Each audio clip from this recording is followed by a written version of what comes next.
সামনের সোমবার থেকেই নতুন একটা ট্রেডিং সেশন শুরু হচ্ছে। তো লাস্ট 1-2 মাস ধরে আমরা একটা কথাই শুনছিলাম, ট্যারিফ আর ট্যারিফ। তো ফাইনালি ইউএস ভারতের ওপর ট্যারিফ বসালো 25%, কিন্তু সেটাও পোস্টপন্ড হলো 7 আগস্ট পর্যন্ত। এবং এর সঙ্গে পেনাল্টিরও কথা বলেছে, কারণ আমরা ব্রিক্স অন্তর্ভুক্ত একটা দেশ এবং ইন্ডিয়া রাশিয়া থেকে কয়লা, ক্রুড অয়েল এবং পেট্রোপণ্য এবং যুদ্ধাস্ত্র ইম্পোর্ট করা বাড়িয়েছিল বলে আমাদের ওপর পেনাল্টি লাগানোর কথা বলেছে। কিন্তু ট্রাম্পের এই অর্ডারে পেনাল্টির কোনো উল্লেখ নেই এবং এর সঙ্গে ইউএস এবং ইন্ডিয়ার আলোচনা চালিয়ে যাওয়ার জন্য প্রস্তাব দিয়ে রেখেছে। মানে হচ্ছেটা কি, মানে কি হচ্ছে কি হবে সেটার কোনো এক্সপেকটেশন নেই এবং ট্রাম্পও হয়তো নিজেও জানে না। এবং এর সঙ্গে ইন্ডিয়া এবং রাশিয়াকে মৃত অর্থনীতির দেশ বলেছে। তো এই কথাটা কতটা যুক্তিযুক্ত সেটা নিয়ে আলোচনা করব। এবং এর সঙ্গে 25% ট্যারিফ যদি 7 আগস্ট থেকে লাগু হয়ে যায় তাহলে আমাদের দেশে কতটা ইম্প্যাক্ট পড়বে, প্লাস কোন কোন সেক্টরে ইম্প্যাক্ট পড়বে এবং ভারতের ওপর চাপানো ট্যারিফের ফলে রিসেন্টলি আমাদের দেশের স্ট্যান্ড কি,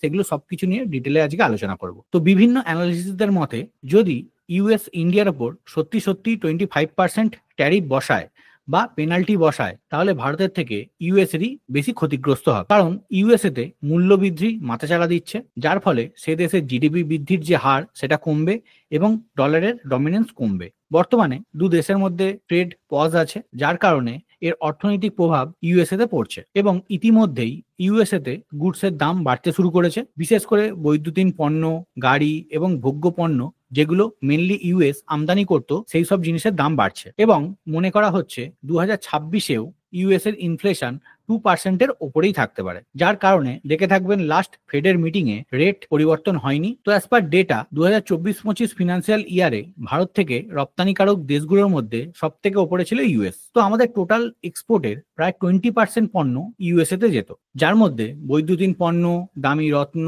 ঔষধ এবং রিয়াক্টার এবং বিভিন্ন যন্ত্রপাতি এক্সপোর্টের পরিমাণ অনেকটাই বেশি ছিল, প্রায় 49%, যার উপরেই অ্যাকচুয়ালি 25%-এর ট্যারিফটা বসছে। তো এর কারণে কিছুটা নেগেটিভ রিয়াকশন আমরা দেখেছি এবং ইউএস এর যেসব প্রয়োজনীয় জেনেরিক ওষুধ আছে তার 47% ওষুধ ভারত ইউএস কে এক্সপোর্ট করতো। তো এই জায়গায় আমেরিকা যদি চায় এইসব প্রোডাক্ট আর ইন্ডিয়া থেকে ইম্পোর্ট করবে না এবং তাদের উৎপাদন অন্য কোনো জায়গায় নিয়ে যাবে বা এপিআই এর যে প্রোডাকশন সেটা অন্য কোনো দেশে নিয়ে যাবে বা চাইলে ডোমেস্টিক্যালি উৎপাদন করতে পারে, কিন্তু সেটা করতে গেলে কমপক্ষে 3 থেকে 5 বছর ইউএস এর সময় লাগবে। তাই ভারতীয় পণ্যের ওপর বসানো ট্যারিফের কারণে ইউএসএ তে ওষুধের সংকট দেখা দিতে পারে এবং সে দেশের যেসব নাগরিক আছে তাদেরকে কিন্তু বেশি দামে ওষুধ এবং অন্যান্য অত্যাপ্রয়োজনীয় জিনিসগুলো কিনতে বাধ্য করবে বেশি দামে, যার কারণে কি হবে, ইউএসএ তে মুদ্রাস্ফীতি আস্তে আস্তে বাড়তে পারে। তো এটা হলে ইউএসএ তে জিডিপিতেও একটা ইম্প্যাক্ট পড়বে, কারণ মানুষের কেনার ক্ষমতা কমে গেলে সেটা জিডিপিতে ইম্প্যাক্ট করে। তো এটা গেল ইউএস এর দিক থেকে নেগেটিভ প্রভাব। তো এবার আলোচনা করব ইউএস এর এই ট্যারিফের ফলে আমাদের দেশে কি কি প্রভাব পড়তে পারে। তো এখনো পর্যন্ত বিভিন্ন অ্যানালিসিসদের মতে ট্রাম্পের এই বসানো 25% ট্যারিফ খুব একটা প্রভাব ফেলবে না, কারণ ফার্মা, অটো কম্পোনেন্টস এবং যেসব মেটাল সহ অনেক পণ্য আছে যেগুলো এক্সামশন ক্যাটাগরির মধ্যে আছে, মানে অধিকাংশ ভারতীয় পণ্য এই শুল্কের আওতায় নেই। অ্যাজ পার রিপোর্ট 2024-25 ফিনান্সিয়াল ইয়ারে ভারত 86 বিলিয়ন ইউএস ডলারের পণ্য এক্সপোর্ট করেছিল ইউএসএ তে, যার মধ্যে 46 বিলিয়ন ইউএস ডলারের পণ্য এই ট্যারিফের আওতায় নেই এবং এই অ্যামাউন্ট আমাদের জিডিপির তুলনায় খুবই নগণ্য। তাই ট্যারিফের যে ইম্প্যাক্ট সেটা কিন্তু খুব বেশি পড়বে না। কিন্তু দুটো সেক্টর নিয়ে হালকা চিন্তা ভাবনা আছে, সেগুলো হলো চামড়া এবং টেক্সটাইল সেক্টর, যেখানে ট্যারিফের কোনো ছাড় নেই, প্লাস আমাদের কম্পিটিটর দেশগুলোর ট্যারিফ প্রায় একই পার্সেন্টেজ থাকার জন্য আমাদের জন্য নেগেটিভ কাজ করছে। তো কিছুদিন আগে পর্যন্ত আমরা এই দুটো সেক্টর নিয়ে অনেকটা বুলিশ ছিলাম এবং আমি একটা ভিডিও বানিয়েছিলাম, কারণ আমাদের এক্সপেকটেশন ছিল ইউএস আমাদের ওপর বিলো 20% ট্যারিফ বসাবে এবং সেই সময় আমাদের যেসব প্রতিদ্বন্দ্বী দেশগুলো ছিল, মানে বাংলাদেশের উপর 35% ট্যারিফ ছিল, থাইল্যান্ডের উপর 36% এবং মালয়েশিয়ার ওপর 25% ট্যারিফ ছিল। কিন্তু যখন আমাদের দেশের ওপর 25% ট্যারিফ বসলো এবং বাংলাদেশের ট্যারিফ কমিয়ে 35 থেকে 20% করলো, তখনই সব পজিটিভ ফ্যাক্টরগুলো নেগেটিভে পরিণত হলো। তাই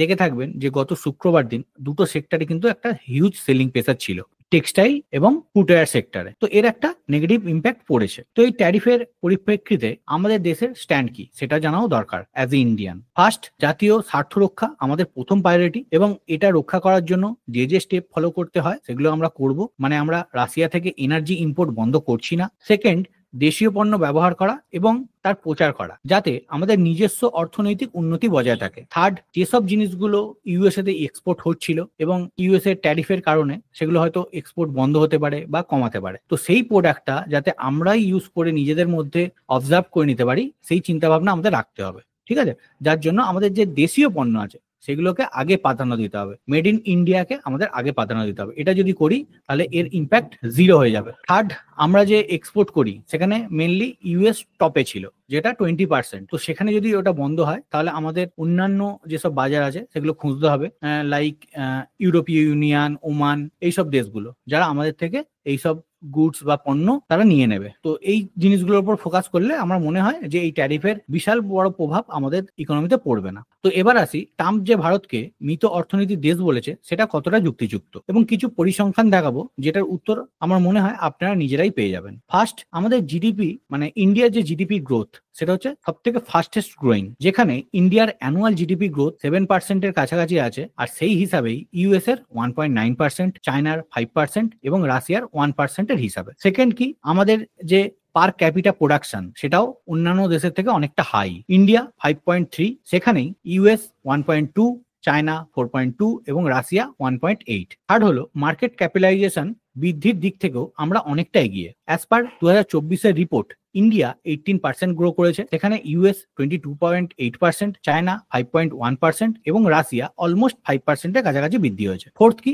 ইনফ্লেশন রেট, আমাদের দেশ একদম লোয়েস্ট এরিয়াতে আছে ইনফ্লেশনে, জাস্ট 2.1%। ডেভেলপিং কান্ট্রির ইনফ্লেশন এত কম, সত্যি এটা খুব কিন্তু ভালো। সেখানেই কিছু developed country like US 2.7%, Japan 3.3%, UK 3.6%, রাশিয়াতে একটা যুদ্ধ চলছে যার কারণে 9.4% এবং চায়নার 0.10%। এখানেও আমরা দেখলাম চায়না শুধুমাত্র আমাদের আগে আছে, বাদবাকি সব ডেভেলপড যত কান্ট্রি আছে সবাই কিন্তু আমাদের নিচেই আছে। আর ফিফথ, যেটা হচ্ছে ডেট টু জিডিপি রেশিও, সেখানেও আমরা অনেকটা ভালো পজিশনে আছি অ্যাজ কম্পেয়ার আদার্স কান্ট্রি। ইন্ডিয়ার ডেট টু জিডিপি রেশিও হলো 81.59, সেখানে ইউএস এর 124, চায়নার 88.30, জাপানের 236.70 এবং ইউকের 95.90। তো এই যে 5টা প্যারামিটার আমি ডিসকাস করলাম, এখানে কিন্তু সব প্রত্যেকটা জায়গাতে ইন্ডিয়া প্রথমে আছে। তো আমরা মোটামুটি কোনো দেশের ইকোনমিকে মেজার করতে গেলে এই 5-6টা পয়েন্টকেই দেখি। তো আপনারাই বলুন, এই 5টা পয়েন্ট দেখে আপনাদের কি মনে হয় ইন্ডিয়ার ইকোনমি কি ডেড?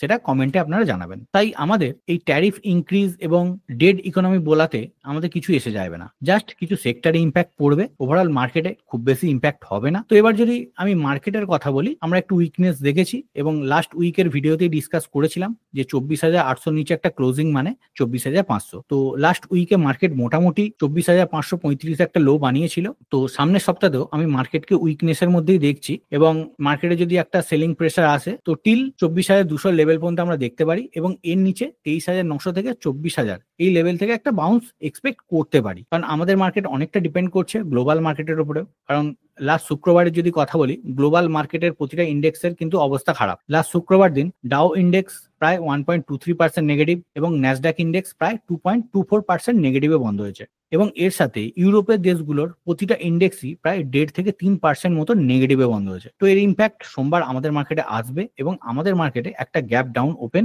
আমরা দেখতে চলেছি। তো এই ট্যারিফ এইসবের কারণেই অ্যাকচুয়াল গ্লোবাল ইকোনমির অবস্থা খারাপ। তাই যতক্ষণ না এই ট্যারিফের মধ্যে স্ট্যাবিলিটি আসছে ততক্ষণ মার্কেটে স্টেবিলিটি আসবে না। তো লাস্টে আমি একই কথা বলবো আগের বারের মতো, যে এখন ওয়েট অ্যান্ড ওয়াচ করা ছাড়া কোনো কাজ নেই। এখন সুইং ট্রেডিং তো চলবেই না, পারলে শর্ট সেল করতে পারেন যদি নলেজ থাকে, আদারওয়াইজ আমার মনে হয় মার্কেটকে একটু দূর থেকে দেখাই ভালো এবং ওয়েট অ্যান্ড ওয়াচ করা উচিত। আর এই সময় কি হতে পারে, যে যদি কোনো ভালো কোম্পানি ডিসকাউন্ট রেটে পান তাহলে গ্র্যাব করতে পারেন। এর বেশি আমার কিছু বলার নেই। তো এখানেই আমার ছোট্ট ভিডিওটা এন্ড আপ করছি। আশা করি US India related, tariff related যা কোশ্চেন ছিল উত্তর দিতে পেরেছি। তো এই ভিডিও যদি আপনাদের হেল্পফুল বলে মনে হয় তাহলে অবশ্যই লাইক এন্ড শেয়ার করে দেবেন। আজকের মতো বাই বাই, ভালো থাকবেন, সুস্থ থাকবেন।